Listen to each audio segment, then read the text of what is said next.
सोचिए, अगर हमें विज्ञान के सबसे जरूरी कॉन्सेप्ट्स की एक चेकलिस्ट बनानी हो जिससे हम अपनी दुनिया को समझ सकें, तो उस लिस्ट में क्या होगा? कौन सा ज्ञान सच में वाकई में जरूरी है?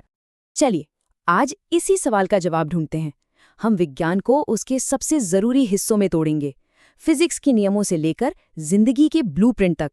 ये सिर्फ कुछ फैक्ट्स रटने के बारे में नहीं है, बल्कि ये समझने के बारे में है कि असल में ये दुनिया चलती कैसे है। इसे ऐसे समझिए, हमने कई सालों के जरूरी एग्जाम्स का एनालिसिस किया और उन आइडियाज को ढूंढ निकाला जो बार बार सामने आते हैं। ये साइंस के वो बिल्डिंग ब्लॉक्स हैं, वो नींव के पत्थर हैं जिनके बिना आगे बढ़ना लगभग नामुमकिन है। तो चलिए शुरू करते हैं। सबसे पहले बात करते हैं फिजिक्स की। ये वो नियम हैं जो हमारी असल दुनिया को चलाते हैं। एक छोटे से एटम से लेकर बड़ी बड़ी गैलेक्सीज तक सब कुछ इन्हीं नियमों को फॉलो करता है। ये जो छोटा सा फॉर्मूला आप देख रहे हैं ना, V=IR, ये देखने में बहुत सिंपल लगता है, पर है बहुत पावरफुल। आज की दुनिया की लगभग हर टेक्नोलॉजी इसी पर चलती है। आपके फ़ोन से लेकर शहर के पावर ग्रिड तक, हर चीज़ के पीछे यही सिद्धांत काम कर रहा है कि बिजली बिहेव कैसे करेगी। तो दिलचस्प बात यह है कि किसी तार का रेजिस्टेंस हमेशा एक जैसा नहीं रहता। सोचिए, एक लंबा तार बिजली के रास्ते में ज़्यादा रुकावट डालेगा, जबकि एक मोटा तार कम। इन फैक्टर्स को समझना ही ओम्स लॉ को असल जिंदगी में यूज करने का तरीका है। और फिजिक्स के नियम सिर्फ हमारे बनाए गैजेट्स पर ही नहीं, हमारे शरीर के अंदर भी काम करते हैं। हमारी आंखों का काम करना पूरी तरह से इस बात पर निर्भर करता है कि वे लाइट को कैसे मोड़ती हैं। मायोपिया और हाइपरमेट्रोपिया, ये असल में लाइट से जुड़ी दो अलग अलग प्रॉब्लम्स हैं जिन्हें सही लेंस से ठीक किया जा सकता है। और ये एक कमाल का कनेक्शन है। बिजली और चुंबकत्व, मतलब इलेक्ट्रिसिटी और मैग्नेटिज्म, अलग अलग नहीं है, बल्कि एक ही फोर्स के दो पहलू हैं। जहां भी बिजली बहेगी वहां मैग्नेटिज्म जरूर होगा। इसी एक आइडिया की वजह से इलेक्ट्रिक मोटर से लेकर MRI मशीनों तक सब कुछ मुमकिन हो पाया है। तो हमने रूल्स तो देख लिए, अब बात करते हैं उस स्टफ की जिससे ये दुनिया बनी है।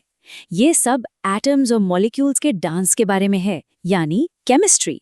लगभग हर केमिकल चेंज, चाहे वो लोहे पर जंग लगना हो या हमारे शरीर में खाने का एनर्जी में बदलना, सब कुछ इसी गिव एंड टेक पर चलता है।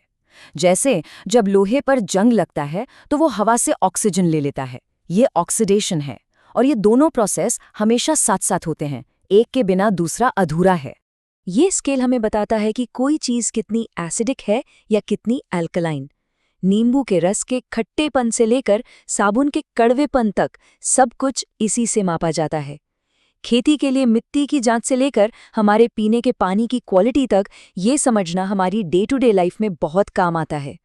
अब इस स्लाइड में जो बात वाकई दिलचस्प है वो ये है कि हम कैसे एलिमेंट्स को मिलाकर कुछ ज़्यादा बेहतर बना सकते हैं। हमारे किचन में मौजूद स्टेनलेस स्टील सिर्फ लोहा नहीं है, बल्कि लोहे में क्रोमियम और दूसरी धातुएं मिलाकर बनाया गया है ताकि उस पर जंग न लगे। यही तो कमाल है एलॉयज का। ये मॉलिक्यूलर लेवल पर एक बहुत ही क्लेवर ट्रिक है।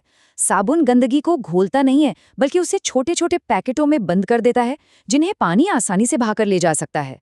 सोचिए, एक साधारण सी चीज के पीछे कितना शानदार केमिस्ट्री का साइंस है।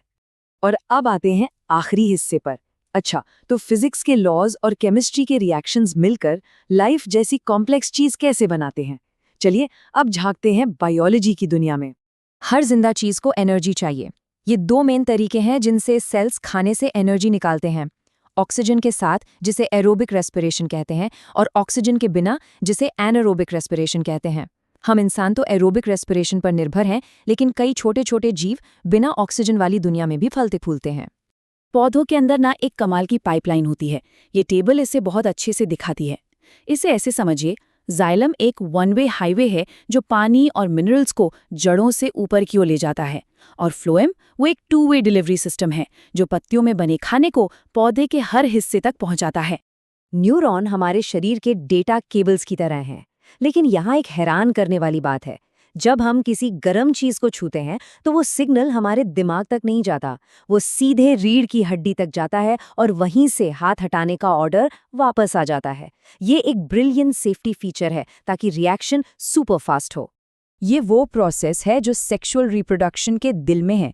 ये दो अलग अलग जेनेटिक कोड्स का मिलना है, जिससे एक बिल्कुल नया और यूनिक जीव बनता है। इसी से लाइफ एक जनरेशन से दूसरी तक चलती है।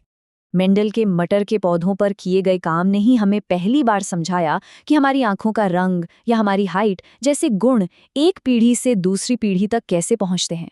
उनके काम ने ही जेनेटिक्स की पूरी फील्ड की नींव रखी। तो हमने फिजिक्स, केमिस्ट्री और बायोलॉजी को अलग अलग देखा, लेकिन असली जादू तब होता है जब हम समझते हैं कि ये सब मिलकर कैसे काम करते हैं। तो देखिए, ये टेबल सब कुछ कनेक्ट कर देती है। ओम्स लॉ सिर्फ एक फॉर्मूला नहीं है, इसी की वजह से हमारा फोन काम करता है।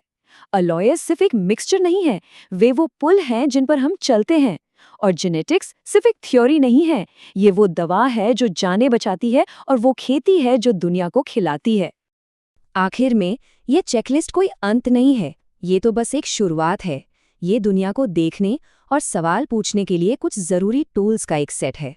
ये कॉन्सेप्ट सिर्फ याद करने के लिए नहीं है, बल्कि यूज करने के लिए हैं। ये हमारे यूनिवर्स को समझने के लिए एक लेंस की तरह हैं।